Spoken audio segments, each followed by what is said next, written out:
Hi, it's Laura at Aquamarine18 Tarot and Books. Thanks for stopping by my channel today. Welcome or welcome back. In this video, I want to share my first impressions of a deck that just came into my collection that I'm very, very excited about. It's quite different from any other deck that I have ever owned before or shared on this channel before, because this is not a deck that is designed for divination. This is a deck that is designed for building worlds. In particular, building worlds in the context of writing fiction, writing short stories, writing novels, or in the context of developing worlds for RPGs, developing maps for gameplay, anything like that where making an original world would be something that someone would be interested in doing. I do think there's a possibility of using some of these cards for something like oracle reading, but it's not what it's designed for. It's a deck for building worlds, and it's aptly named the Deck of Worlds by Peter Chiykowski. And I am really, really excited about this. This is a deck that I got because I've been interested in potentially trying a bit of fiction writing. I've published nonfiction in an academic context, but I've never written any kind of fiction. But I am, as folks know here, a fan of and lover of fiction, in particular of science fiction and fantasy. And so it's been kind of in the back of my mind for a long time that I might like to try writing some short stories, and I thought that this would bring my love of cards into that in a fun way, and so I'm really excited to try it out. So I have unboxed it to just get through the packaging. There was quite a bit of plastic wrap, so I wanted to make sure that that was dealt with before I started filming this video. I haven't used it yet though, or really looked at the cards. I've just gotten a sense of what's included. So I want to share what's included in this box. I also picked up 3 of the 9 available expansion packs, so I'll talk about those as well.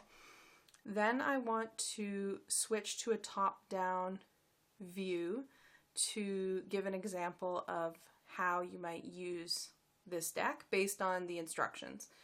And I'll also link below the Story Engine YouTube channel because they also have a number of example videos of what this deck can do. So it comes in this, quite large box.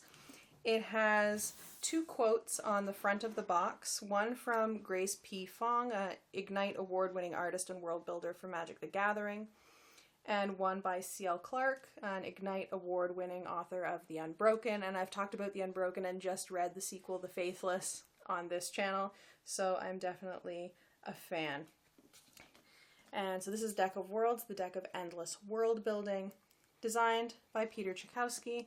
It comes in a box like this, and the back of the box shows the 6 different types of cards that come in this deck.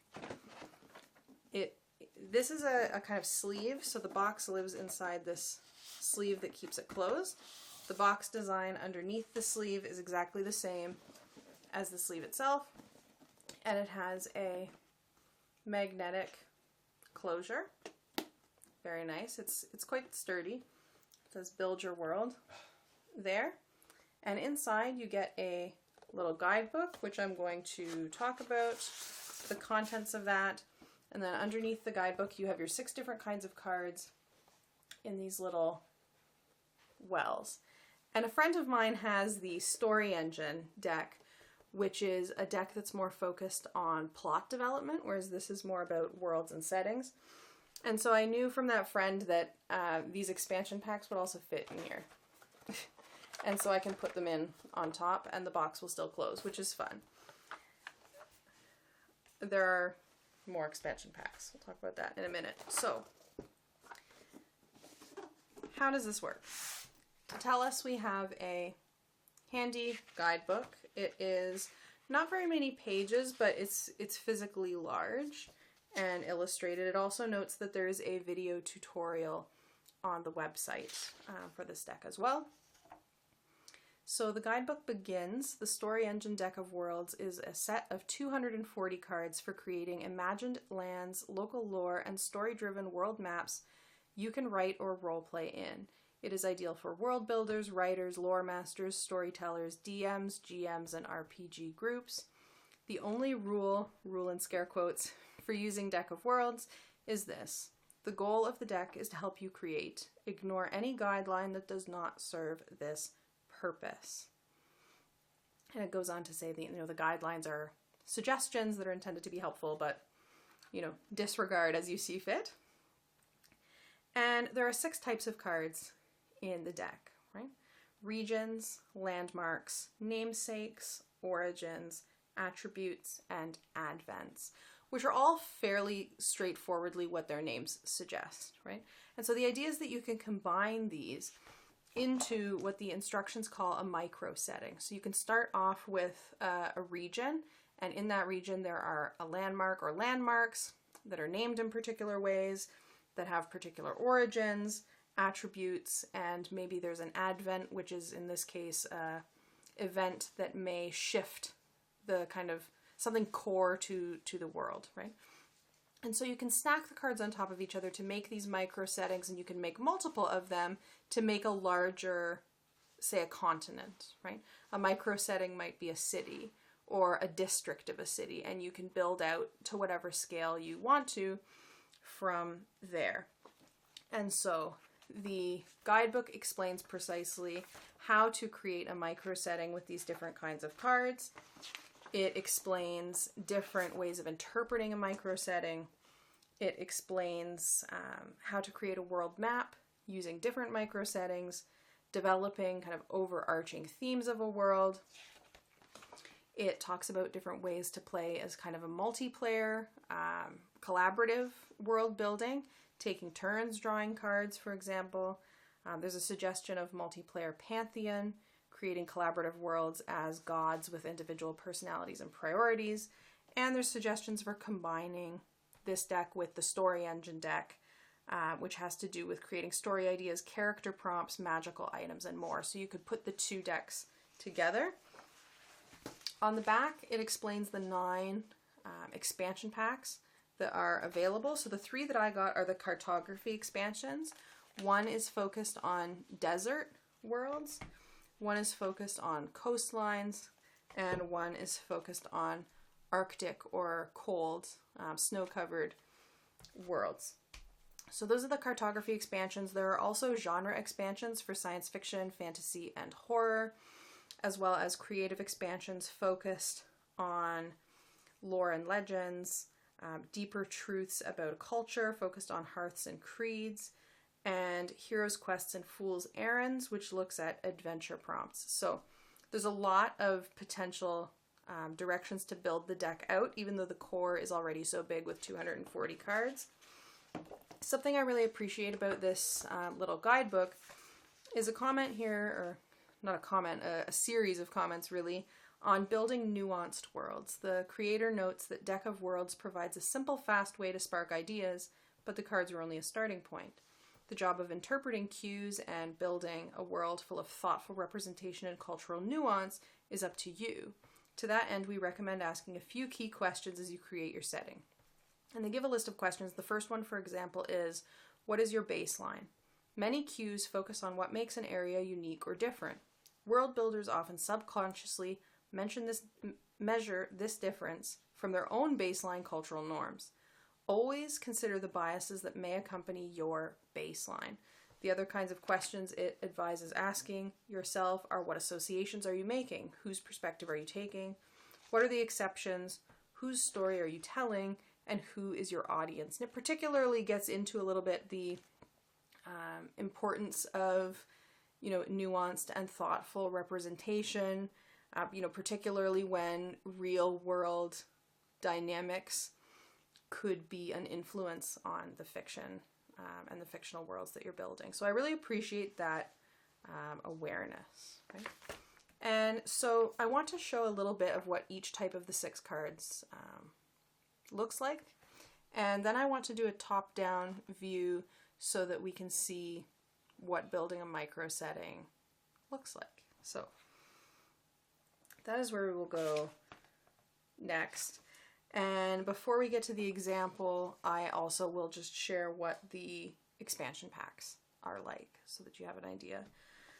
Okay, so the cards are in these 6 categories, right? And some of them have more kind of artwork on them, and then others are strictly text-based.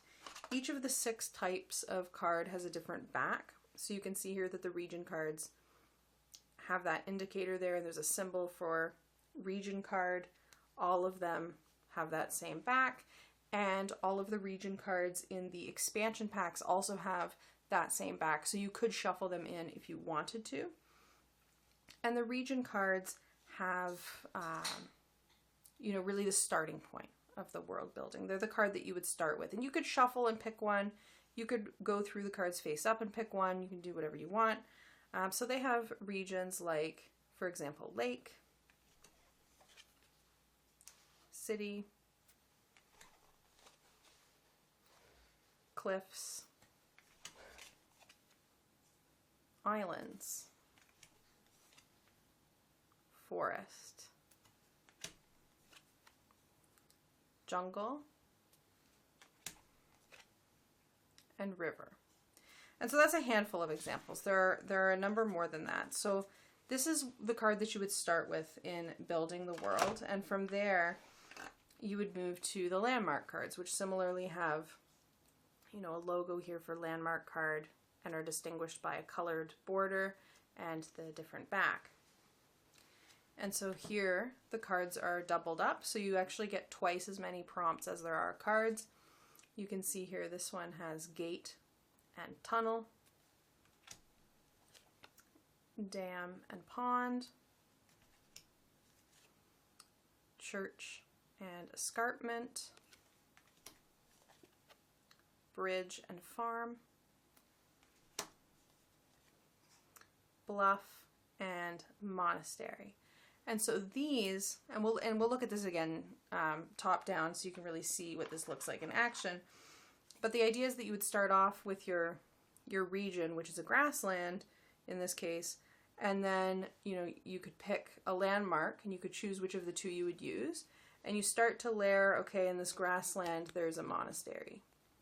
And there's the start of your micro setting is a monastery in a grassland terrain. And then you start building out from there what this grassland monastery is going to be like, what is its significance, what's going on there. And the next place that you can go is the namesake cards to start thinking about what this monastery in the grasslands might be called, right? And these are text-based. And so they have 4 prompts. The top prompt is designed to be a word that could go before the name of the region or the landmark. So in this case we have towering. So this could be called the Towering Monastery. It could be called a region called the Towering Grasslands, which would be interesting if they were really hilly. And then the other 3 go after. So we have of hope, of stone, or where no rain falls. What is it to have a grassland where no rain falls? Or a monastery of stone, right? Like lots of possibilities. Winter, the winter monastery, or of blessings, of smoke that will never die. Undaunted, where no bird sings, of pigs, of poets. And so lots of namesakes to pick from. And again, you could shuffle, or you could maybe shuffle and pick 5 cards and then go through the 5 cards that you drew and pick which one you like the best. Lots of different options, and the guidebook explains some of these different ways of working with it. We have the origin cards, which, as they suggest, speak to the origins of something in the world that you're building. And they're text-based and give 4 options.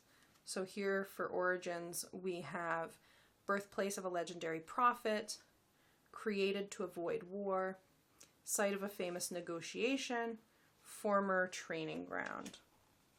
Or we have former seat of a fallen empire, founded by a secret society, site of a tragic death, or was once overflowing with greenery. Maybe the grasslands were once overflowing with greenery, but now they're not, right? So you start to think about what this is going to look like. And as you go along, these get layered on. So maybe you're working with the shore as a landmark, and the shore was, using an origin card, the site of a major misunderstanding, right?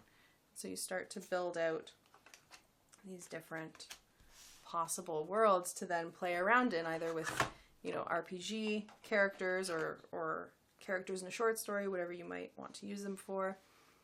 Attribute cards are next, and they're this kind of teal color. Attribute cards, of course, have attributes on them, and they are also this for text kind of layout. And this is an example of an attributes card: distinctive architecture, famous for confectionery, protected cultural site, known for ponds, frequently at war, known for a precious herb, popular holiday spot, located above a tunnel system. And so you could make your, you know, your monastery could be located above a tunnel system. Or it could be a popular holiday spot, which might be a weird thing for a monastery, but, you know, it could be. And finally, you get the Advent cards, which are this kind of purple color. And the Advent cards have potential kind of events that would cause a major change or a type of a particular change.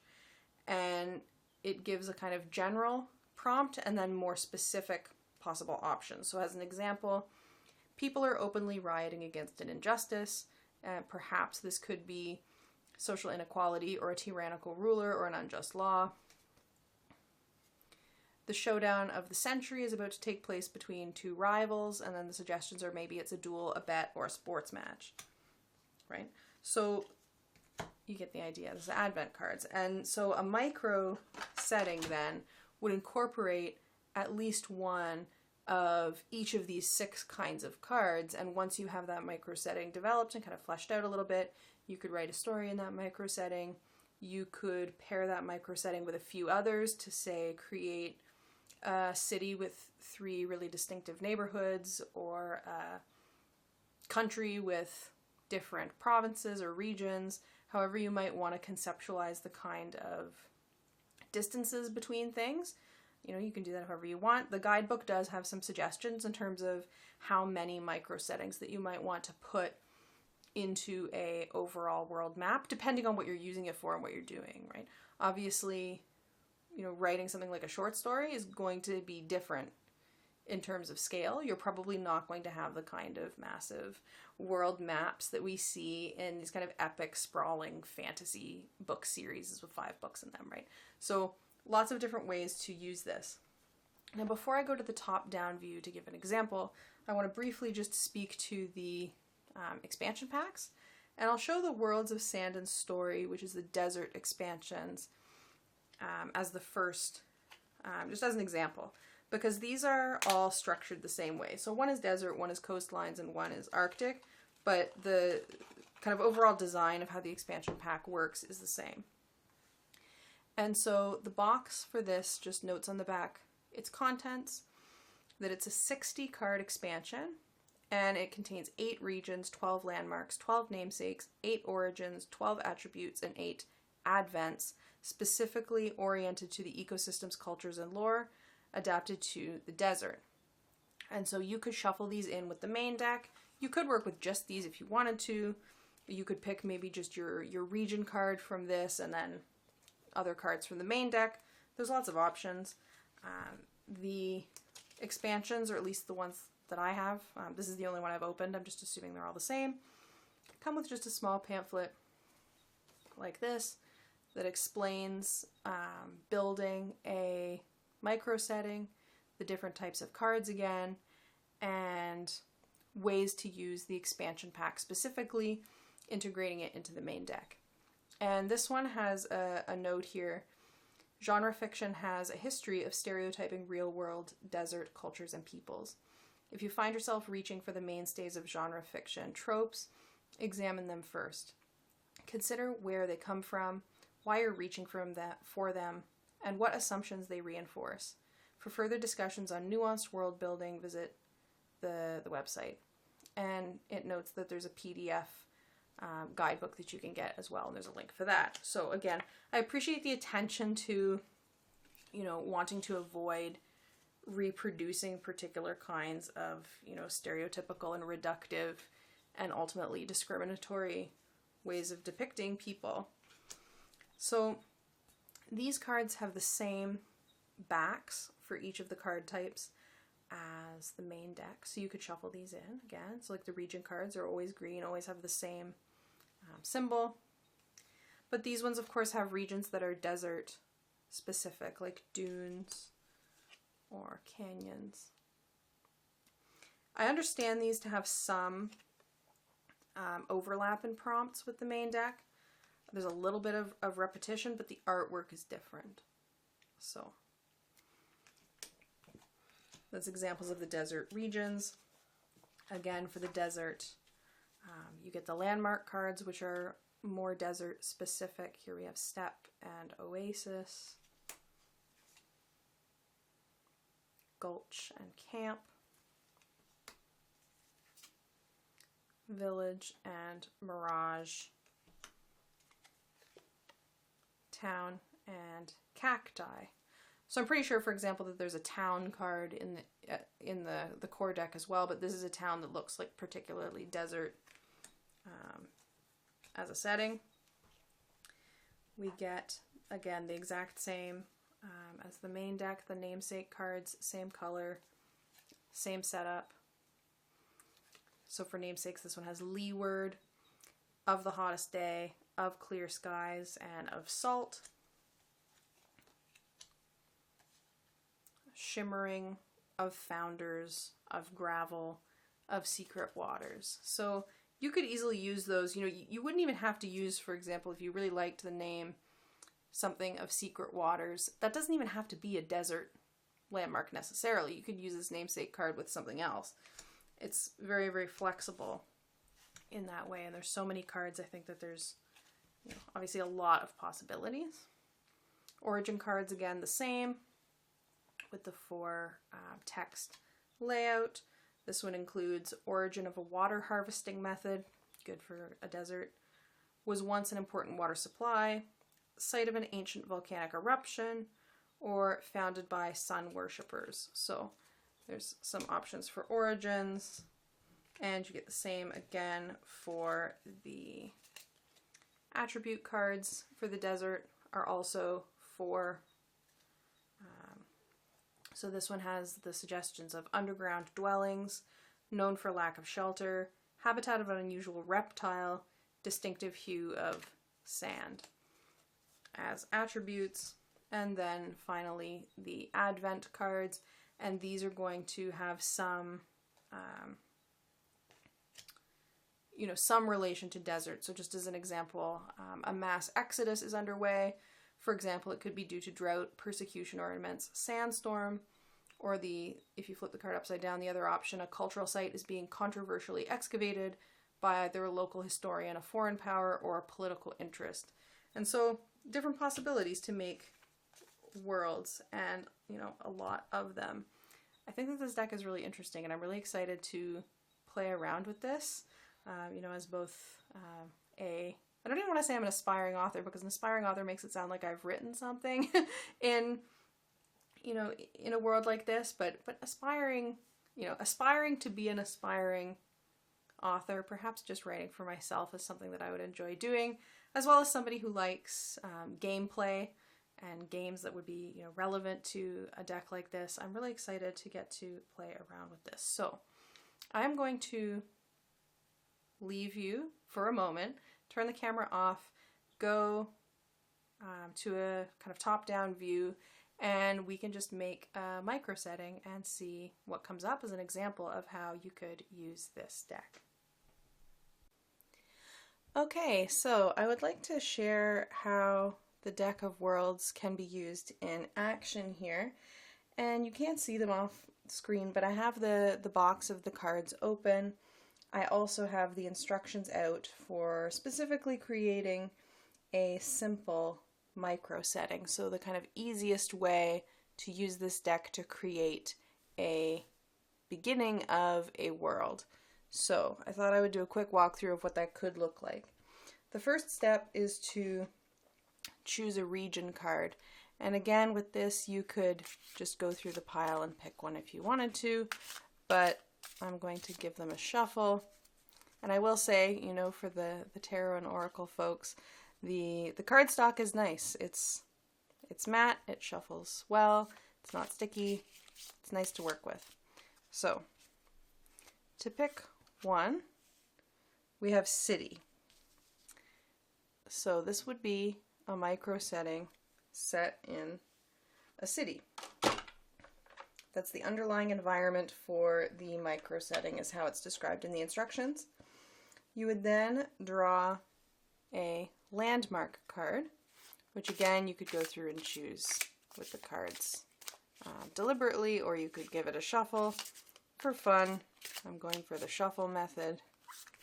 So with the landmark card, you end up with a couple of different choices, and here I've ended up with river or dome that's going to be in a city.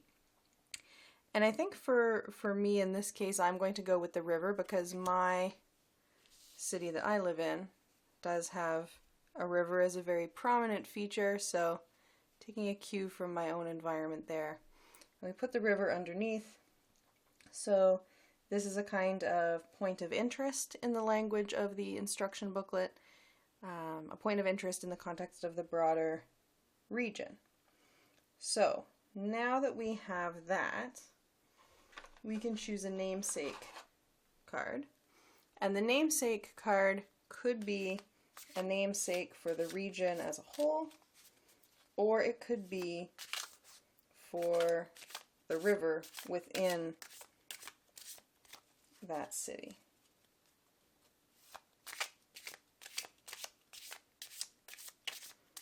So we'll pick a namesake card and see what options we end up with. Here we've got 4 to pick from. The option winter, which would be would go before this, so you could have winter city or winter river, and then there are a few that would go after either the city or river, which are that will never die, of smoke, or of blessings.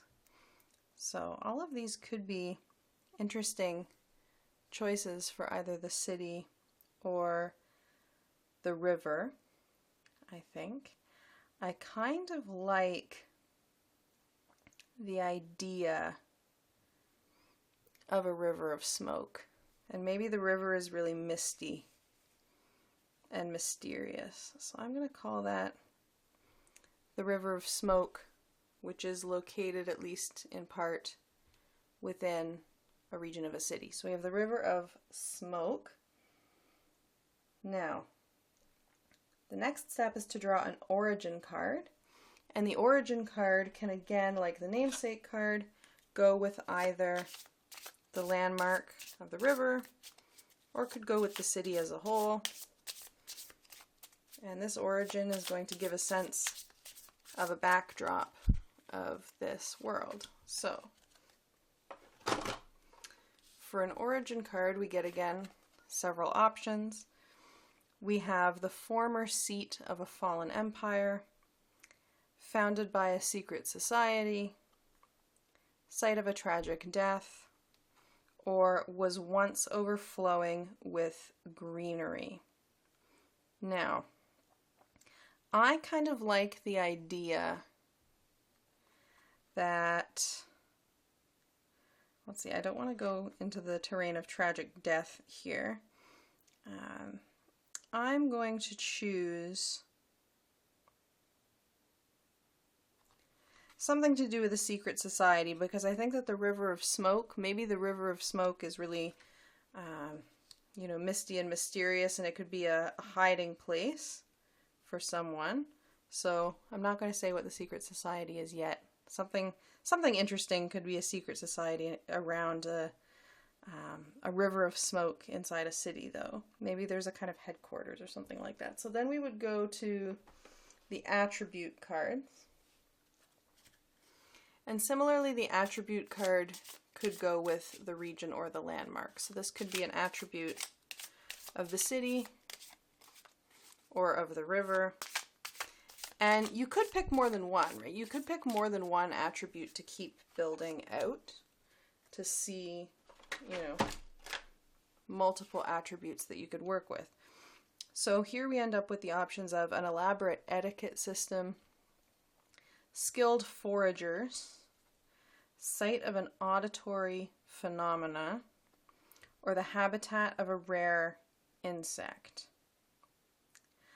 I kind of like, for this, skilled foragers. I feel like maybe for this story or world or gaming campaign, whatever this could be, maybe that, thinking about skilled foragers, maybe the secret society is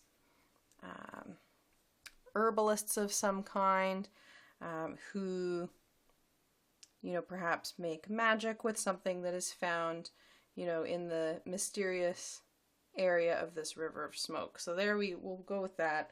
And then the last card is the Advent card. And the Advent card, again, gets layered in to this. And this is the last type of card. So,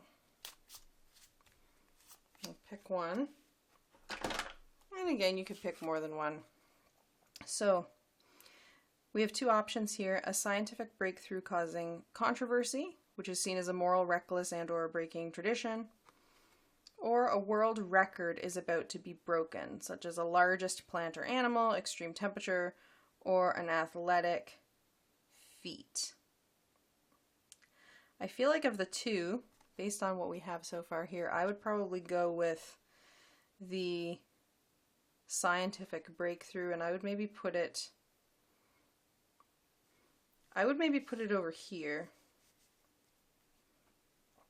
and say that maybe this group of foragers has found something, you know, magical that they can do, that is a breakthrough of a particular sort that they are being secretive about for some reason related to the rulership of the city not, you know, being welcoming of this development. Maybe whatever this breakthrough that the foragers have come up with has the ability to, you know, overthrow some kind of oppressive, I don't know, rulership in the city. And so they're so far being secretive about it because they're not sure how to best deploy this potential that they've figured out. So this is just kind of talking at, you know, talking something out that this could be. But, you know, it could be a lot of things. It could be a lot of different things. So just thinking about these 5 cards again, there's a lot of possibilities, right? Without even reshuffling. If we did instead a dome located in a city, we could say that this is Winter City and put this up here. And maybe it's Winter City that is in an Arctic climate. This is just the core deck, I will mention. This does not include any cards from the expansion packs. In this kind of wintry city, it's so cold in the surrounding region that the city has to be inside a giant dome to keep, you know, the temperature livable for the people and other species that live there. So there's a city inside of a dome in a wintry landscape, and maybe we could say that this winter city, you know, where this dome exists, the region was once overflowing with greenery, but something happened in a kind of catastrophic way that led to it being plunged into kind of permanent winter, and now the greenery that once surrounded this region isn't there anymore because it's winter all the time. We could say that, oh, this one has a couple of interesting, this attribute card has a couple of interesting options, I think. We could say perhaps that,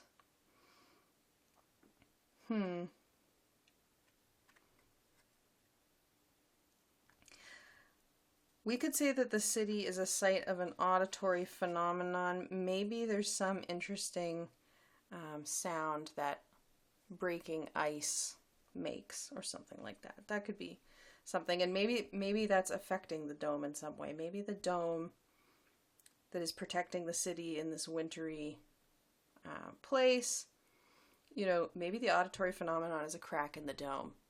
And that's the kind of problem that the story is going to be built around. And, you know, here we have the prompt, if we choose the other one this time, a record of extreme temperature. Maybe this is being caused by, you know, it's gotten so cold that the dome is no longer functioning the way that it should have, and has so far. You know, the winter has gotten even colder, and so there's a sound of the dome cracking because of this record cold temperature, you know, in a place that used to be overflowing with greenery. So you see how this works. And now, of course, the idea then is that you wouldn't necessarily stop with this. You could do, you know, a few of these and make a kind of map out of it to have a couple of different settings. Or you can, the instructions also suggest making a more complex, you know, setting like this by doing a couple of each kind of card. So maybe this city, you could draw a few landmark cards and have not just a city inside a dome, but have another landmark, just to pick one off the top. You know, here's another one. Perhaps there's something going on with a restaurant in this city. So you could incorporate the restaurant somehow, and you could take a namesake card for the restaurant and call it the kind of, I don't know, the towering restaurant, because the restaurant is in, you know, a very tall building. And then you could pull out an origin card for that and say, you know, probably the restaurant wasn't abandoned when mineral deposits ran out. That might be a bit weird. Created by the meeting of two cultures. Okay, it's a fusion restaurant that's in this city. So there's a lot of things that you can do, right? So this is just one quick example, working with something that, you know, was chosen at random. But of course you could go through and, you know, if you had a sense that you really wanted to write about a dome, but you didn't want the dome to be having a city, you wanted it to be a dome in a desert, you could go through and find the desert card and then, you know, work out from there. So that's what that looks like in action. I hope that you've enjoyed this little walkthrough. It's a different kind of deck than anything else I have in my collection, but I'm looking forward to playing around with what exactly this could do. I have been interested in maybe trying a little bit of fiction writing for some time, and I've picked up a few different written resources on that. I have a background, you know, that has involved writing, you know, nonfiction, but I've never even attempted to write anything fictional. And I think that this deck is a really fun way, you know, to perhaps get some ideas and, you know, come up with something that would be an interesting starting place to then build, you know, a story or even just a scene around. So I'm looking forward to working with this. If you have it, or if you have any of these story engine decks, let me know in the comments. Let me know what you think of them, how you work with them, and let me know, you know, your thoughts. Thank you so much for watching, and have a great day. Bye.